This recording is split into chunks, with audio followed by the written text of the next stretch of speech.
Hello, everyone, and welcome back to the AfterShock EpiCenter live stream. I'm your host and the Senior Retailer Relations Manager here at AfterShock Comics, RuthAnn Thompson. And oh boy, do we have a show for you today. We have so many incredible titles coming out for tomorrow's New Comic Book Day on Wednesday, January 18th. And it's a lot, and I'm really excited about all these titles. So let's jump right into it. We have number 3 of My Date with Monsters.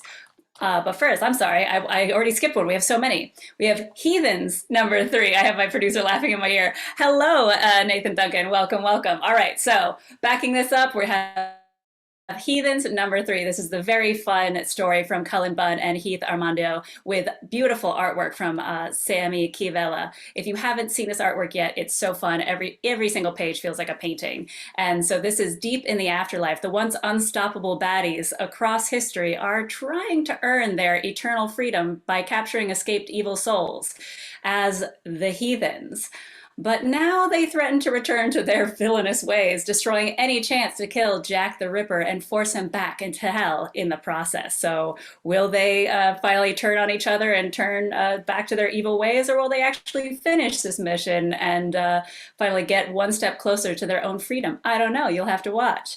Next up now is My Date with Monsters, number 3, by the incredible Paul Tobin. You might recognize him from our last title of Bunny Mask with him, absolutely incredible. And artist Annie McDonald, who did the artwork of one of my favorite Aftershock books, I Breathe the Body. And this continues this story that the world is being destroyed by all these different nightmares creeping in, and all that would be solved if our main character could just find love. But as we know, it's not that easy.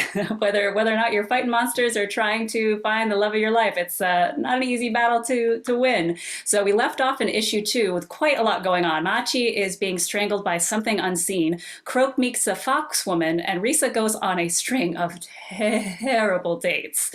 And poor Genka, it finally managed to have a good idea. But meanwhile, all the horrors of the world and of nightmares are creeping closer. More than a few people are going to die if Risa doesn't find love. But hey, at least there's a dog, you know? Like, that always helps. I know that helps with most of the Zoom meetings I'm on, as long as there's a doggo. Welcome, welcome. Lady Grayson says, so excited for My Date with Monsters. I've been reading issue 1 and 2 in anticipation. Yes, Lady Grayson, it's such a great title, and I'm so glad that everybody else is enjoying it. And hello and good afternoon, Actual Dracula as well. Glad everybody could make it. Next up is actually the 4th issue of Almost American. And for any of you that haven't been following this incredible real-life spy story, you gotta catch up. Like, get numbers 1 through 3. This is written by Ron Mars with artist Marco Castiello, and also obviously in great connection with Jan Newman and his wife to describe their true life story of defecting from Russia as real Russian spies to the US. So this real life spy games continues in the story of Russian intelligence operatives forced to flee their own homeland and forge new lives in America.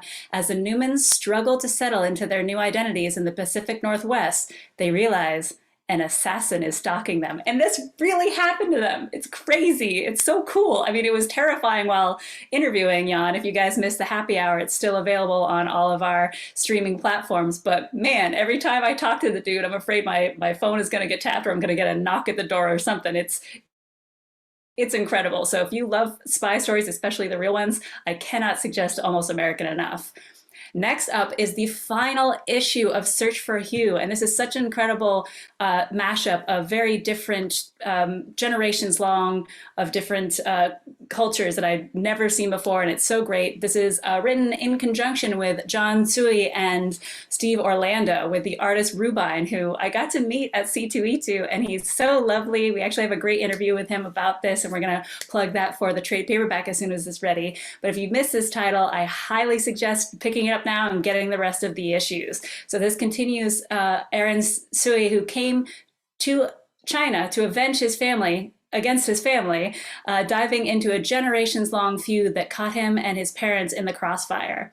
Now, on the other side of a blockbuster heist, Aaron dodged a bullet from an unexpected gun, and with blood relative in his trunk, you know, as you do, and the end game on his mind, he races towards the true source of the hit on his mother and his father. Fists up, because this is the final round. I cannot suggest this title enough. Make sure you pick it up as well. And hello, Johnny Fritz. Good to see you as well.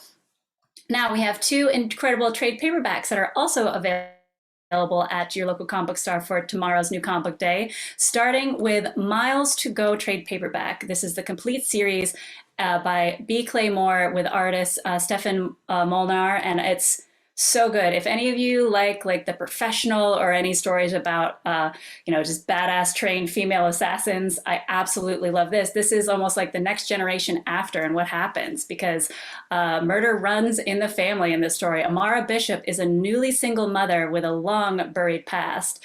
Raised by an alcoholic father in a rundown trailer, Amara was a child when she learned to kill, and she hasn't killed anyone since she was 13 and then escaped. When her aging mentor is murdered and her daughter is threatened, that will change. So this is the tale of an unlikely assassin in a deadly game of cat and mouse. This volume contains the entire series, which is issue 1 through 5. And I love this title. I highly suggest if you guys like that kind of stuff, very cinematic and all that. I would love to see this as a movie so much. Yay, AFC, I see you, Lady Grayson. And next up is, again, another one of my favorite stories that came out last year. And I was pushing this so much a couple months ago, and now it's a couple weeks ago, and now it's finally in shops for tomorrow's new comic book day, Silver City, the complete series. So this is writer Olivia Cotero Briggs and artist Luca Merli, who does such a beautiful job of taking what was literally a dream for Olivia and turn it into reality in this gorgeous trade paperback. So when a young misfit lands in Silver City, the gritty purgatory metropolis of the afterlife, she must adapt to her new existence while attempting to uncover how and why she died. Gets a little tricky once you read this. It's you can sense right off that something ain't right. And her mission is derailed, however, when she rescues a newly dead girl from a mysterious kidnapping attempt and discovers powerful kinetic abilities. Welcome to Silver City, where the sun never rises and nothing ever changes. Until she arrived. And her hit name just happens to be Rue. So, I talked to Olivia about it. Supposedly it's not based on me, but it's totally based on me. It's amazing. And last but not least, for our trade paperbacks that are going to be available for tomorrow's new comic book day, is the fourth and final volume of Baby Teeth, labeled Grave. Dun, dun, dun. As you know, the end is coming in this, and the forces have been aligned. The inevitable is nigh. The apocalypse is here for this final volume, because Sadie and the Ritter clan go up against the devil himself for Clark's soul and the fate of the entire world. So this is an incredible story from Donny Cates, writer of Venom, Paybacks, Redneck and the Breakout, hit God Country, so many other things. And this is also brought to you by artist Gary Brown. So this is a incredible finale for anybody who hasn't caught up. I'm not going to spoil. We'll talk about it next week, but I'm really excited about this because starting next week, we're going to start doing a section of the EpiCenter called the Reviews. Get it? Because it's my name. Anyways, we'll talk about all the titles in depth from the week before. So that way, anybody who's read the titles from the week before, we can get into some deep discussion about it. But we have some incredible titles that are coming up that you guys need to get onto your pull list. So fast approaching. First up, we have Lion and the Eagle #1. So for any Garth Ennis fans, I cannot suggest this enough. This is another incredible, dark, gritty World War II story into, as we say for our one-liner, is descended into an apocalypse heart of darkness.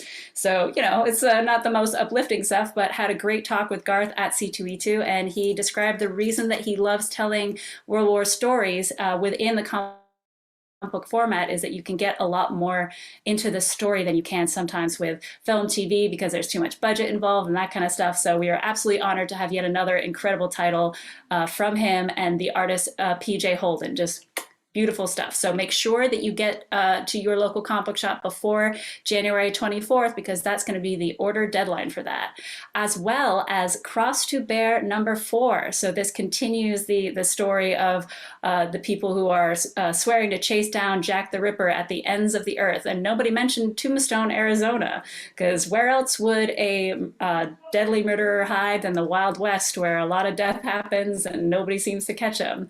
So this is the 4th issue of Cross to Bear by Marko Stojanovic. I got it this time. And this continues that story. And this also, the deadline for that is January 31st. So make sure to add that to your pull list before January 31st, and we can get it going for you. Oh, and I'm totally scooched by another one. Let me just make sure I got all of them here. Yes, I got them all. All right, fantastic.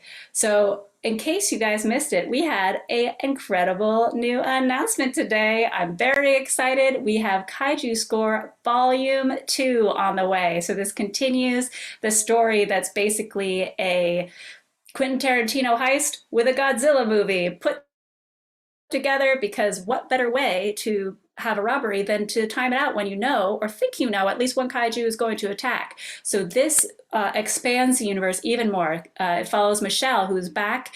She has her own crew and she's making her own rules. So this is going to be focusing on her completely.